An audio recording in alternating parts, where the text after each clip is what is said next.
মেহেরপুরের গাংনী উপজেলার কাথলি মাঠে দাঁড়িয়ে এক কৃষক নিজের চাষ করা ফুলকপি পায়ে মারিয়ে ভেঙে ফেলছেন। এই ফসল যা এক সময় তার স্বপ্ন আর ভবিষ্যতের আশা ছিল, আজ পরিণত হয়েছে তার হতাশা আর ক্ষোভের প্রতীক হয়ে। তার কথা হলো, এত কষ্ট করে চাষ করলাম অথচ এখন 1 টাকা দরে বিক্রি করতে হচ্ছে, এমনকি গরু ছাগল এগুলো খায় না। কৃষকের কথাগুলো যেন পুরো চাষাবাদ ব্যবস্থার করুণ চিত্র তুলে ধরে। চলতি বছরের আবহাওয়া ছিল অনুকূল, ফসলও হয়েছে আশানুরূপ, কিন্তু বাজার মূল্য নেই। মাত্র কয়েক সপ্তাহ আগেও প্রতি পিস ফুলকপি বিক্রি হচ্ছিল 40 থেকে 45 টাকায়, আর এখন মাত্র 1 টাকা দরে। ফলশ্রুতিতে কৃষকেরা বাধ্য হচ্ছেন নিজের ফসল নিজের হাতে ধ্বংস করতে। কেউ ফুলকপি মাঠেই ফেলে দিচ্ছেন, আর কেউ লাথি মেরে ফসল নষ্ট করে ফেলেছেন। গাড়ি ভাড়া আর শ্রমিকের খরচ জোগাতেও তারা হিমশিম খাচ্ছেন। প্রতি বিঘা জমিতে ফুলকপি চাষ করতে যেখানে খরচ হয়েছে 30 থেকে 35 হাজার টাকা, সেখানে বিক্রি আসছে মাত্র 10 হাজার টাকাও না।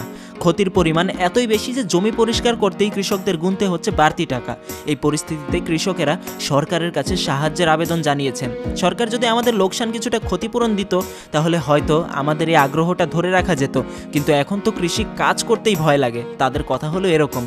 আসলেও এই করুণ পরিস্থিতি শুধু মেহেরপুরেই নয়, সারা দেশেই কৃষকদের মুখোমুখি হতে হচ্ছে।